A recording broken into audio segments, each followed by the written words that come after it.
morning and welcome to another podcast of Iconic Freedom, The Formula. We are talking about setting standards for accountability and responsibility in this journey of personal development. Let each care for self and all will be cared for. So for today's podcast, I'd like to talk about this title that I have. It's just emotion that's taken me over. Everybody probably remembers that from the Bee Gees song, you know. In the words of a broken heart, it's just emotion that's taken me over. Anyways, that's my singing for this Sunday.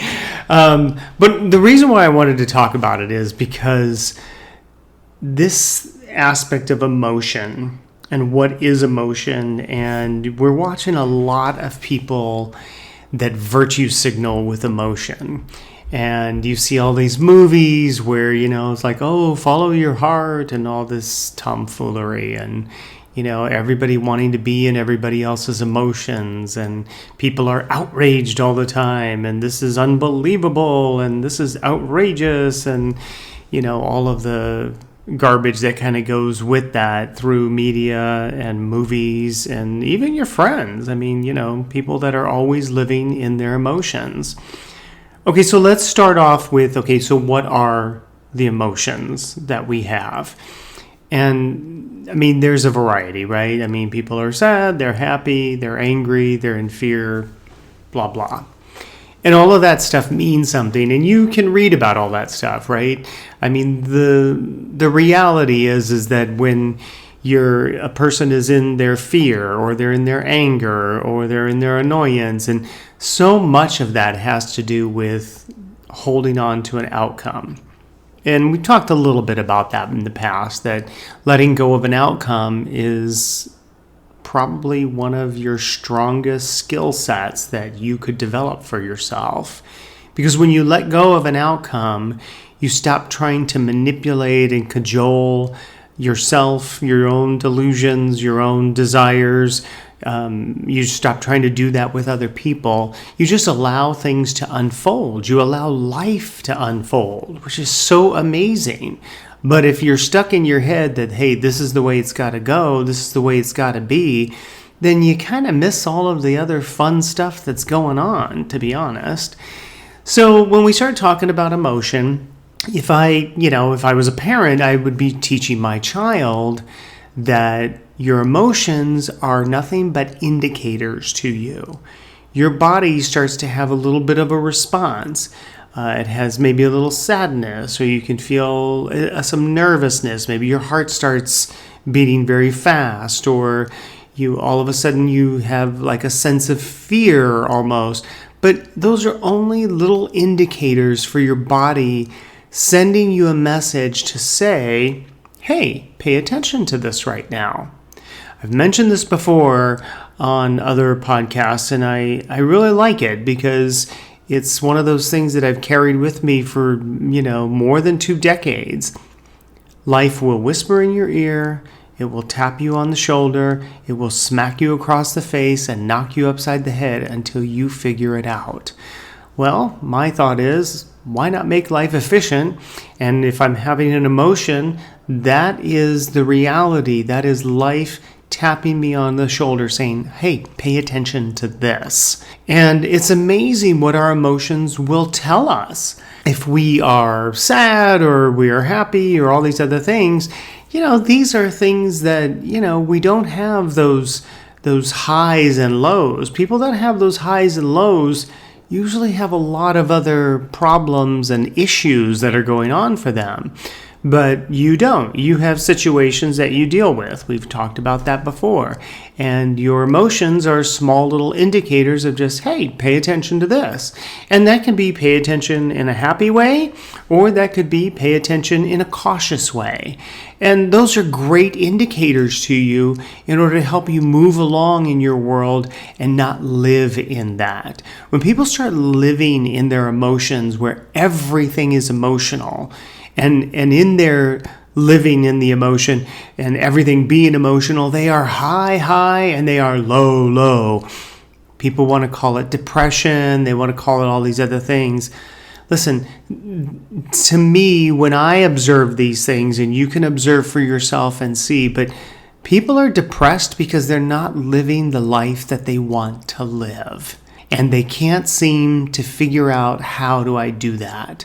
Again, I just told somebody today that was saying, oh, this last year has been so difficult and blah, blah, blah. And I said, you're thinking that life is happening to you and life is happening because of you.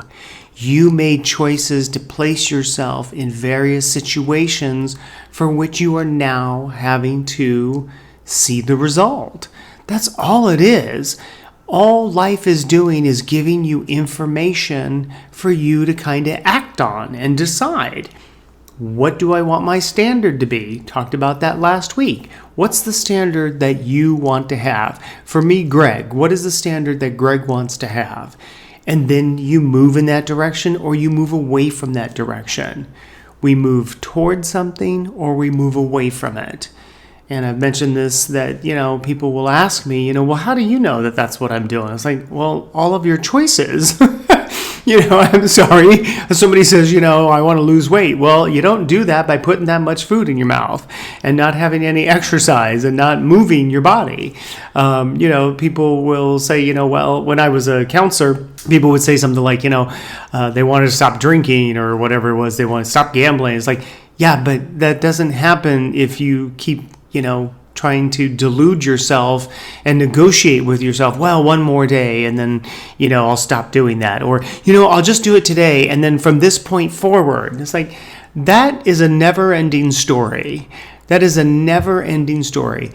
Every time you try to negotiate with yourself or you try to lay down the law with yourself, that's never going to work because you will always revert back to the old behavior because you haven't really shifted or changed anything in terms of your perspective.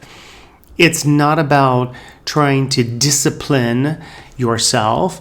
It's about trying to find that within you that is your standard, and then you live by it. If you want to live by a standard of, this is what I do for my own body to feel fit, and this is what I do for my own life to feel happy, and this is what I do for my own life to enjoy, then those things will happen naturally by the choices that you're making.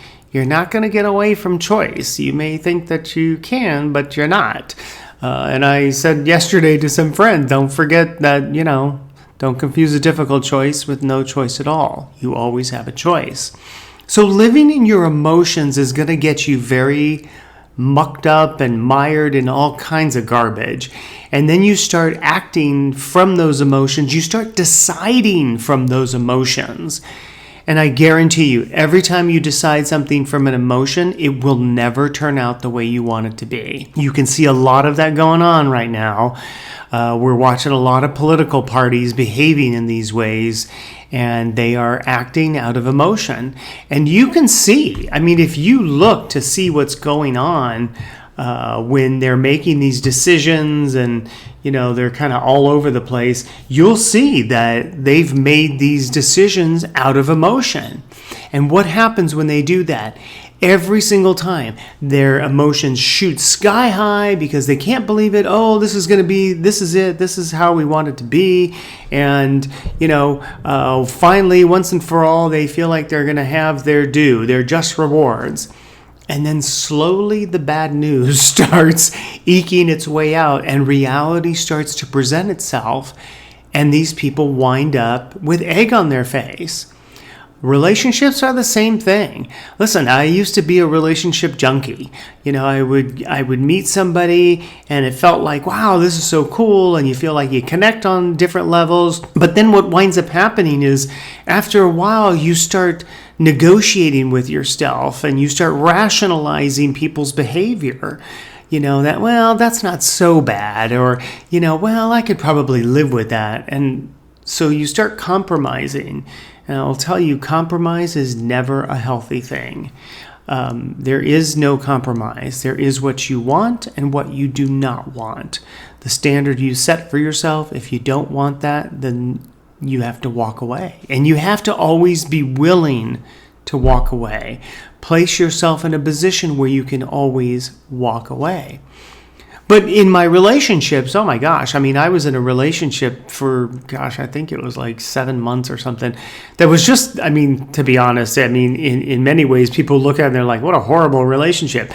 I actually looked at it and thought, in retrospect, it was really good for me, because it helped me to fine-tune myself, to pay attention to different things that were being said, things that were being done, and not done to me, but just what the reality was that life was presenting this other person and saying, this is who this person is. Do you want this? To which I had to keep saying, no, I do not. And the more I said, no, I do not, the greater the distance between myself and this other individual, to the point where when the time came, I was just done.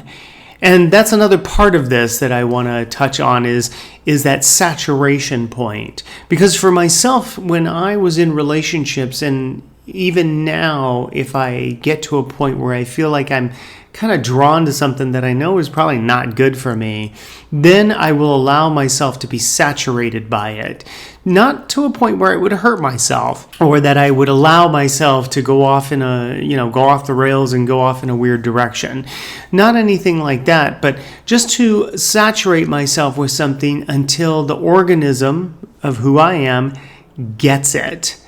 And when you get it, you walk away. I know that a lot of you out there that listen to this, you've been in those moments where maybe it's been a job or a relationship or friends or family where you have given and you've tried and you tried, and then it finally gets you to a point where you're saturated and you're like, I no longer have any emotion about this. I'm done. Well, what I am suggesting, what I'm asking you to do is to look at that moment of I'm done and get there faster. And the way you get there faster is by paying attention to your emotions at the very beginning. When you first meet someone, when you talk to them, when you read their email, or if you're on a dating site and you read their bio or their description or their narrative, there's a moment, that flashpoint that I've talked about, where in that flashpoint, in that moment, you know everything that you need to know. And it's not loud and it's not screaming at you. It's just tapping you on the shoulder and it's just saying, pay attention to this. This is not what you want. But if you let that other part of you, the diseased part of you, if you will, just for the sake of our conversation, if you let that come in, then you will let that guide you in your choices. But you'll still notice that those choices are not healthy choices for you. Now, I don't know what that is for each person. Everybody knows it differently for yourself. But if you're paying attention to that flashpoint, you're not living in your emotions where you're not even able to have discussion with people. I mean, I literally counseled people where they pretty much go off the rails in the session with their partner, with their wife or their spouse, because they're incapable, they're unable to be able to manage the emotion. And then they want to put it on someone else.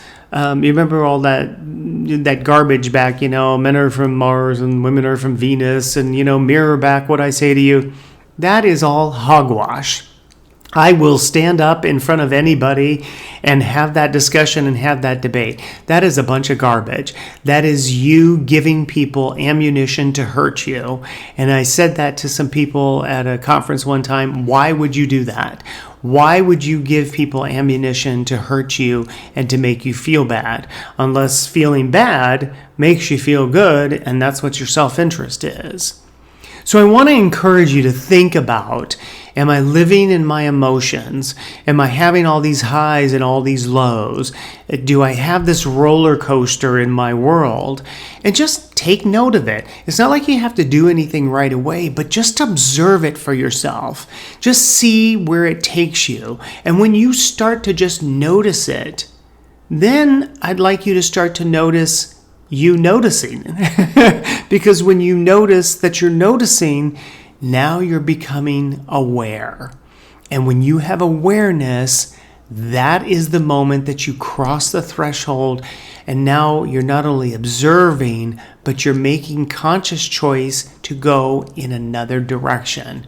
And boy, let me tell you, that is all about the freedom. That is all about the liberty. You will have a life that you never knew existed. And it's just making those choices. And when you continue to go down that path of freedom and liberty within yourself, trust me, when you start doing it, you will never go back. And there will be a point in life where life itself will not even allow you to go back because you have moved beyond it and you no longer need it. And people that used to, get your dander up or get you angry or get you upset, they no longer have an impact because you're like, whatevs, moving on. And we are at the end of another podcast. Thank you so much for joining me. Hit that like button if you would. Share this with your friends and family. You never know what they might get out of this. If you'd like to subscribe, feel free to do so. You can do that on the website, link down below. My email is there, so if you have a situation that you'd like me to cover on the podcast, that would be awesome. I'd be happy to do that. Send me an email. And if you'd like to be interviewed and tell your story about accountability and responsibility, send me an email.